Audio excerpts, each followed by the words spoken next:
This is the full review of the Vortex V22. And let's look at number one, the aesthetics. It is a cool looking phone. I love the crisp lines. I love the dark blue.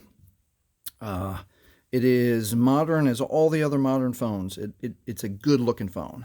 Now, out of the box, what I really like about the company itself, Vortex, or the manufacturer, is that it comes with, not only do you get, almost every company gives you the brick and the cord so you can charge it, but Vortex sends you it's a basic protector, but they send you a protector and they send you a shield to protect your glass. I think that is a wonderful thing. Almost every other phone, you've got to buy an extra protector, you got to buy the glass shield.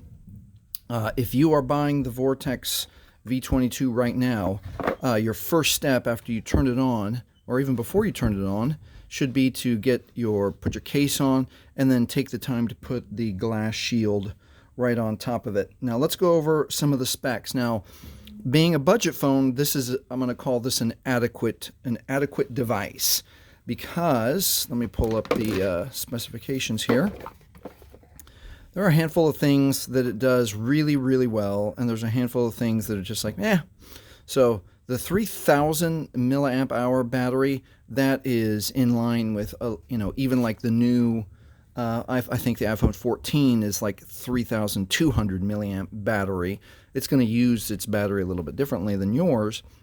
Oh, and the other big positive is that the Vortex series of phones comes with a replaceable battery. So if you end up really enjoying how your Vortex V22 works and you start having battery problems, because sometimes unfortunately the batteries can get puffy or they stop holding a charge very well, you can replace the battery. So that is a gigantic positive. All right, back to the specifics. The one thing, it has the quad core processor. It's a little bit in line with some of the older iPhones or older Samsungs. The thing where it's really behind is in the camera. It's got a front 2 megapixel camera and the rear 5 megapixel camera. That's pretty old. So if you're wanting to make like really awesome photography or really awesome videos, use something other than the Vortex V22.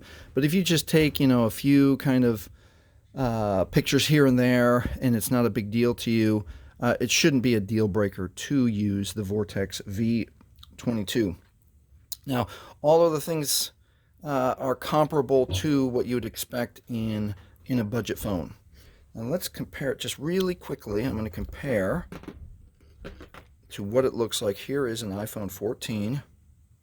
And I'm just going to scroll through a couple of the apps and just see that it's comparable. So if I want to bring up the phone, this processor on the Apple is a little bit faster. Let's say I want to bring up the camera. So camera. Processing speed, you can see that an iPhone 14 is significant. Well, it's not significantly faster. It is faster. And let's bring up the browser. Browsers are already ready to go. I've already got ESPN queued up over here. Let's see how quickly I can bring up ESPN on this side. I'm going to put the iPhone down. There's my ESPN. Go to ESPN, and let's just watch a little bit of, let's say that you're a big sports fan and you like to watch the videos on ESPN. Let's go to home here. All right, show me some news. All right, let's say that you're big into the draft and you want to watch a video on the draft. I don't like that. I don't like, oh my goodness. All right, why am I having a problem finding a video that will play here for me? All right, here we go. Let's compare how long. So the processing speed on the Vortex V22, still trying to load that video. Let's see, Stephen A. Smith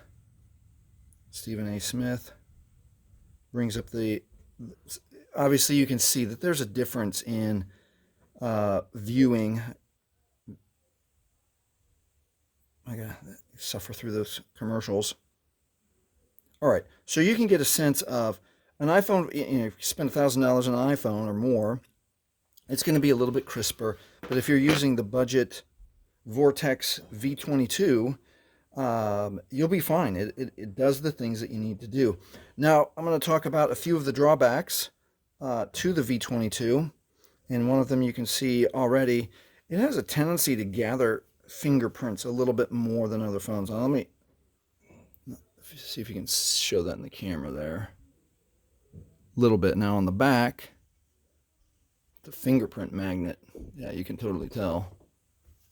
Now, I washed my hands before, so I wouldn't have like a lot of my oils from my fingers, but just that's not too bad.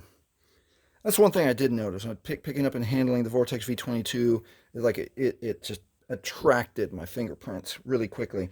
The other drawback that I've already talked about is that the 2 megapixel and the 5 megapixel camera, it's on the low side of what is being put out today. So if taking pictures and taking videos is important to you, then you have to look at another device besides the Vortex V22. And then let's see, lastly, the batteries, it's standard. The 3000 milliamp hour battery is kind of standard, but it's a little bit on the low side. So that is it. That is the full review of the important points of the Vortex V22. If you want to learn a neat trick that could double your Vortex V22 speed, then look in this corner for the video to watch next.